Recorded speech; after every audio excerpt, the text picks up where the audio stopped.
नमस्कार दोस्तों। हर हर महादेव। ओम नमः शिवाय। श्री शिवाय नमस्तुभ्यम। दोस्तों, अगर आप हमारे चैनल पर पहली बार आए हैं तो हमारे इस चैनल को सब्सक्राइब जरूर कर लें ताकि आने वाली वीडियो आपको जल्दी से मिल सके।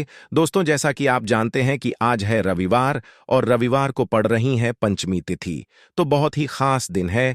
गुरुजी ने कहा है कि इस दिन आपको एक दीपक और 11 चावल वाले उपाय से चूकना नहीं है, वो आपको अवश्य करना है। दोस्तों, आज हमने इस वीडियो में गुरुजी द्वारा बताए गए कुछ उपाय आपको बताए हैं जो आपको अवश्य करने हैं। इस वीडियो को ध्यान से देखें, पूरा सुने। आधा अधूरा सुनने से कोई लाभ नहीं होगा। चलो चलते हैं, सुनते हैं। नमस्कार दोस्तों, ओम नमः शिवाय, जय महाकाल, श्री शिवाय नमस्तुभ्यं। जैसा कि आप सभी को पता है कि आज है पंचमी तिथि और इसी के साथ रविवार का दिन पड़ रहा है तो बहुत ही अच्छा दिन है, बहुत ही शुभ योग है। तो ऐसे में आपको अपने घर की सुख समृद्धि के लिए, लक्ष्मी प्राप्ति के लिए, अगर आपके घर में धन, वैभव, ऐश्वर्य की कमी है, जीवन में मान सम्मान की कमी है, घर से आर्थिक तंगी बनी रहती है, तो आपको आज के दिन एक छोटा सा उपाय करना है। इससे आपके जीवन का दुर्भाग्य सौभाग्य में बदल जाएगा और हमेशा आपके घर में सुख समृद्धि बनी रहेगी। तो इस उपाय को कैसे करना है और क्या क्या सामग्री लगेगा, पूरा इस वीडियो में बताएंगे। पूज्य गुरुदेव जी की कथा से सुनकर आपको समझाने का पूरा प्रयास करूंगा। बस इससे पहले आपसे एक छोटा सा निवेदन है कि आप वीडियो को कर दे एक लाइक और चैनल को सब्सक्राइब करके कमेंट बॉक्स में महादेव का कोई सभी प्यारा नाम हर हर महादेव जरूर लिखें। तो चलिए बढ़ते हैं उपाय की ओर से। इस उपाय के लिए आपको 11 चावल का दाना लेना है। देखो, 11 चावल का दाना आपको लेना है और ध्यान देना है कि वह चावल कहीं से भी खंडित नहीं होना चाहिए। ठीक है, अब इसके बाद आपको एक दीपक लेना है। देखिए, दीपक आप चाहे तो मिट्टी का ले ले और यदि मिट्टी का दीपक नहीं है तो आप शुद्ध आटा लगाकर एक दीपक बना सकते हैं। लेकिन अगर आप दीपक आटे से बना रहे हैं तो आटे में नमक का प्रयोग नहीं करना है, ठीक है। और इस दीपक में आपको लंबी बातें लगानी है और यह दीपक आपको शुद्ध गाय के घी से प्रज्वलित करना है, ठीक है। तो एक दीपक आपने बना लिया। आप क्या करना है, आपको प्रदोष काल में शाम 6 बजे के बाद इस दीपक को और 11 चावल का दाना इसे लेकर चले जाना है बेलपत्र के पेड़ के नीचे। ठीक है, तो आप बेलपत्र के पेड़ के नीचे चले जाएं और वहां पर जाकर सबसे पहले आपको उत्तर दिशा की ओर मुंह करके बैठ जाना है और बैठकर के एक चावल का दाना आपको ओम महालक्ष्मी नमो नमः इस मंत्र का जाप करते हुए उसी 11 चावल के दाने को बेलपत्र की जड़ में रख देना है, ठीक है। चावल रखने के बाद आपको एक दीपक जो लंबी बात का लेकर गए हैं उसे वही प्रज्वलित करना है और उसी चावल के ऊपर तो आपको उस दिए को रख देना है और आपकी जो भी कामना है हाथ जोड़कर सच्चे हृदय से उसी समय प्रार्थना करनी है।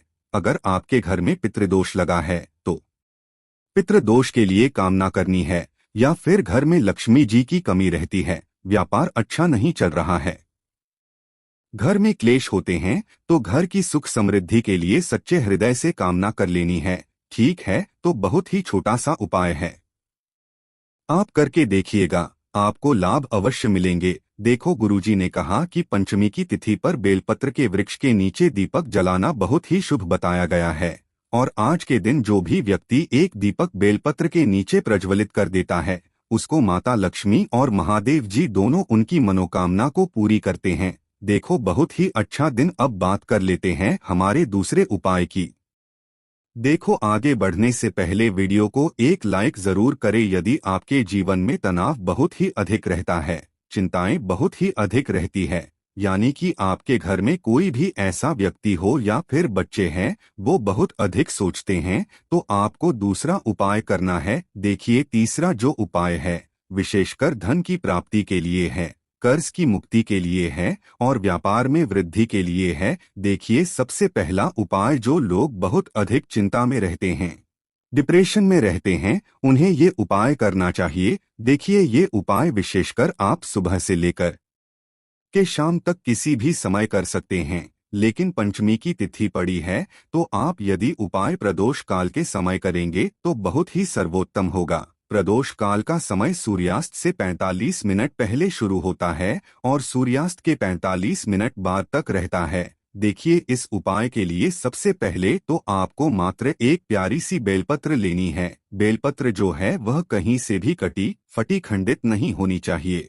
इस बात का विशेष ध्यान रखें, बेलपत्र यदि नहीं मिल पाती है तो आप भगवान शिव के शिवलिंग पर चढ़ी हुई बेलपत्र को पुण्य शुद्ध जल से धोकर ही उपयोग कर सकते हैं। इसी के साथ में आपको एक चावल यानी कि अक्षत का दाना लेना है जो कहीं से भी खंडित नहीं होना चाहिए। देखिए दोस्तों, अब आपको बहुत ही ध्यान से समझना है, लेकिन यदि आपके जीवन में दुर्भाग्य बहुत ही ज्यादा है तो आपको पीला चंदन लेना है। यदि आपकी जन्म में तेजी की कमी है यानी कि आप आलसी बहुत अधिक है, आपका किसी भी कार्य में मन नहीं लगता है, आप किसी भी कार्य को सोचते हैं और उस कार्य को केवल सोचने में ही रह जाते हैं और उस कार्य को आप कर ही नहीं पाते हैं, तो आपको लाल चंदन लेना होगा। या फिर यदि आपके जीवन में दुर्भाग्य बहुत ही अधिक बना है तो आपको शहद लेना है। शहद आपको मात्र एक बूंद लेना है। देखिए, या तो आपको पीला चंदन लेना है या फिर आपको लाल चंदन लेना है या फिर आपको एक बूंद शहद लेना है। तीनों में से केवल एक ही सामग्री आपको लेनी है। और इसी के साथ में आपको एक तांबे के पात्र के अंदर शुद्ध जल लेना है। देखिए, सबसे पहले तो आपको इन सभी सामग्रियों को लेकर के पहुंच जाना है भगवान शिव के मंदिर में।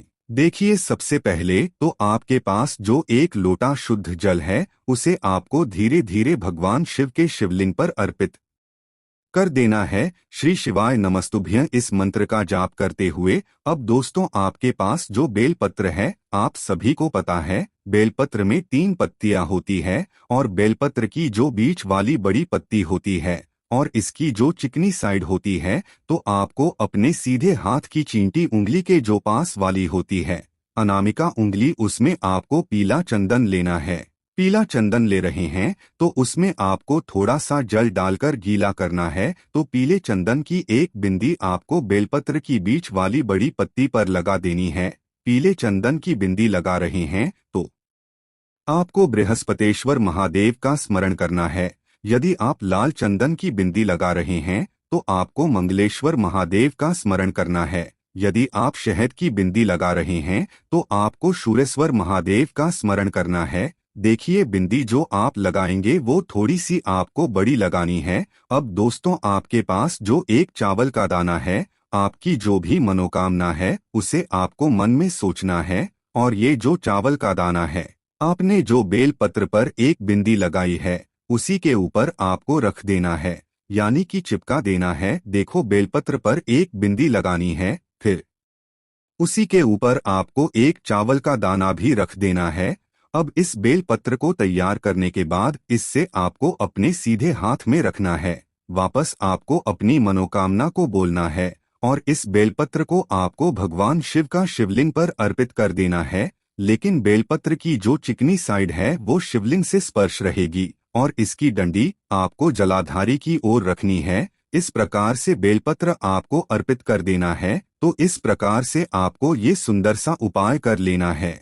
अब दोस्तों, हम जान लेते हैं तीसरे विशेष उपाय के बारे में। देखिए, यदि आपके जीवन में कर्ज जो है वह बढ़ते ही जा रहा है, धन की कमी होती जा रही है, व्यापार अच्छे से नहीं चल पा रहा है, यानी कि ऐसी स्थिति बन चुकी है कि कर्जा न लेते हुए भी आपको लेना ही पड़ता है, तो आपको यह विशेष उपाय करना है।